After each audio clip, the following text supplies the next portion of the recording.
Ici, au-dessous des flots, est la seule indépendance. C'est vraiment de la pure création. Et il n'y a rien qui vaille cela. Alors l'idée de l'histoire est partie d'un roman que j'avais relu qui n'a rien à voir, qui est un roman américain de John Fante qui s'appelle Plein de vie. Vous voyez, ça n'a absolument rien à voir. Mais dans ce roman, il y a un moment où il y a le père qui raconte l'histoire d'un vieil oncle en Italie. Et voilà, je sais pas, ça m'a tiqué, puis j'ai commencé à développer l'idée d'un oncle comme ça qui traverserait une partie de l'histoire. Et voilà, et au fur et à mesure du travail, c'est arrivé, enfin, cette histoire s'est présentée comme évidente. Et puis voilà, en fait le point de départ, c'est ça. Alors après, il y avait l'envie de, enfin, pas de parler d'Algérie, mais de questionner une mémoire, travailler, de se dire, bon, moi, sur cette période-là, j'ai pas d'image, j'ai pas vu de film, j'ai pas forcément lu de livres, ou très peu. Et donc j'ai envie de. Et puis je pense qu'il y a une démarche un peu, un peu comme les historiens, quoi, si vous voulez. Hein. L'histoire, c'est pour répondre à des questions actuelles, présentes aujourd'hui, qu'on va revisiter ce qui s'est passé dans le passé. Bah là, c'est à peu près la même démarche. C'est-à-dire que au vu de ce qui nous traverse aujourd'hui, j'ai eu envie d'aller explorer ces hommes qui avaient fait cette chose quand même absolument incroyable, d'accéder à la liberté après autant de temps, et qui, après avoir accédé à cette liberté, dérapent, enfin voilà, font des choix qui ne sont pas forcément les bons, et qui à la fin de leur vie s'en aperçoivent. Voilà, donc c'était un peu l'objet du film, quoi. J'ai pas réellement de réponse. Je pense que je suis très certainement. Enfin voilà, je suis proche ni des uns ni des autres, et en même temps je suis complètement les uns et les autres. Donc, mais Jafar, par contre, il y a une chose qu'il acte, c'est son fils, c'est Bachir. C'est la seule chose qu'il acte. Justement parce qu'il a subi tout le reste, la présence de cet enfant qu'il n'a pas décidé, qui lui renvoie comme ça le visage de l'ancien ennemi qu'il a combattu pourtant. Tout ça, il sort un peu comme un pied de nez de l'histoire, et sa réaction, c'est de nier tout ça. Elle s'explique aussi parce que tout le reste, il l'a un peu subi. Le seul choix qu'il fait, c'est ça. C'est-à-dire qu'il impose quelque chose à son fils, il impose une chose qui n'est pas la réalité, qui n'est pas sa vérité, qui n'est pas sa mémoire. Et effectivement, ça fait partie des... Là, pour moi, il y a une allégorie, si vous voulez, avec et l'histoire de l'Algérie, et puis, il y a une allégorie avec l'histoire commune, si vous voulez, hein, avec l'histoire commune entre la France et l'Algérie, où en Algérie, on a falsifié cette histoire, c'est-à-dire qu'on ne la raconte pas peut-être, on l'a arrangée, voilà, on la raconte peut-être pas exactement comme elle s'est passée, mais en France, on n'en parle pas. Donc, des deux côtés, cette histoire pose des questions, pose des problèmes, et Bachir en est le réceptacle, le cristalliseur. Malgré l'époque qu'on est en train de vivre et les difficultés qu'elle nous impose, moi je pense qu'au contraire, la diversité dans la culture n'est pas du tout un problème.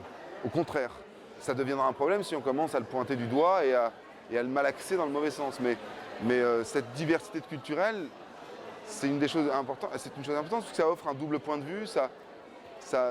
Voilà, on ne voit plus les choses que d'une seule façon. On peut les envisager, les appréhender de plusieurs manières. Donc prendre en compte le point de vue de l'autre. Et que oui, moi, il me semble que c'est une notion importante. Voilà, ça n'engage peut-être que moi, mais en tout cas, je le pense dur comme fer. Oui. Après, je ne cherche pas à la positiver. Je cherche juste à questionner, quoi. Voilà, parce qu'elle existe. En plus, chez nous, voilà, aujourd'hui en France, cette question, elle existe. Elle n'est pas. Donc, qu'est-ce qu'on en fait? L'enterrer, c'est très certain, c'est compliqué. Et puis, c'est très certainement un tremblement de terre à long terme. Je dis, on l'a enterré, mais ça va bouger dans. Bon, donc on la regarde, on s'y confronte, et puis on essaie de voir comment on peut apaiser éventuellement les choses, les liens, ce qu'on appelle le vivre ensemble, quoi. D'abord, au moment de la production du film, il était évident et clair que si l'Algérie ne mettait pas d'argent, je ne faisais pas le film. Il était hors de question que ce film se fasse qu'avec de l'argent français pour plein de raisons. Éthiques, concrètes, enfin voilà, c'était pas possible. Il y avait forcément, il fallait que l'Algérie, ou les commissions qui allaient être, à qui on allait présenter le projet, puissent se positionner par rapport à ça. Bon. Ensuite, là maintenant que le film est terminé, qu'il a été projeté à Alger, et voir un petit peu la façon dont il est reçu, qui est globalement plutôt positif, plutôt intéressé, je ne suis pas surpris, parce que je sens bien que même s'il y a des choses en Algérie qui évoluent un petit peu, et puis je sens bien que dans la mentalité, il y a des choses qui évoluent, et malgré j'ai envie de dire, malgré la mascarade du mois d'avril dernier avec ce 4e mandat, il y a quelque chose dans la pensée même politique qui est en mouvement. Voilà. Et là, le fait que, par exemple, que le film n'ait absolument pas été censuré, qu'on ait laissé le film se faire devant un parterre, entre guillemets, d'officiels et tout ça, moi, j'ai envie de prendre ça comme un signe de quelque chose qui bouge. Pour que ça se confirme, il faut qu'il y ait d'autres prises de parole comme celle-là. Hein. Celle-là ne peut pas suffire, il faut qu'il y en ait d'autres pour confirmer bien cette... Mais c'est une sensation que j'ai. Elle ne me surprend pas, je trouve ça dans l'ordre des choses. Et ça laisse la place à une autocritique qui vient... parce que ce qui est dit dans le film, enfin je pense que ça se dit partout, hein, je veux dire, dans la rue, en famille, à table, dans un coin de bar, partout. On est en Algérie pas habitué à l'entendre comme ça sur un écran de cinéma. Mais tout le monde le sait, je veux dire. J'invente rien, on vient me dire courageux, tout ça, mais non, j'invente rien. Tout ce que je dis là, tout le monde le dit. Hein. Je suis très très heureux d'être là, mais c'est un film qui est rejeté par la RAIC. Donc si vous voulez, parce qu'il n'est pas assez pointu ou parce que je ne sais pas, mais donc si vous voulez, l'indépendance, elle n'est pas... l'indépendance d'un cinéaste, c'est quelqu'un qui arrive à faire des films et donc qui arrive à les montrer. Qui arrive à présenter ses films au public.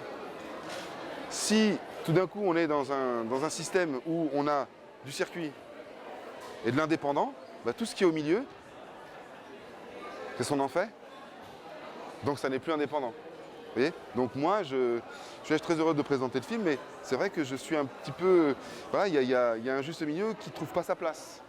Donc bon, j'ai l'impression que c'est compliqué quand même. Quand on est dans ce mode-là, c'est pas simple. Hein, aussi bien dans les circuits qui là eux fonctionnent avec le commercial à plein tube, que dans les circuits plus indépendants qui réclament des choses, on va dire, plus pointues, j'ai envie de dire. Parce qu'après, j'ai pas envie de partir dans un jugement de valeur, hein, mais plus pointu. Voilà. Et tout d'un coup, bah, moi, des films comme les miens, je suis pas le seul à faire ce genre de film. Bah, on est un peu les parents, les enfants pauvres de tout ça, quoi.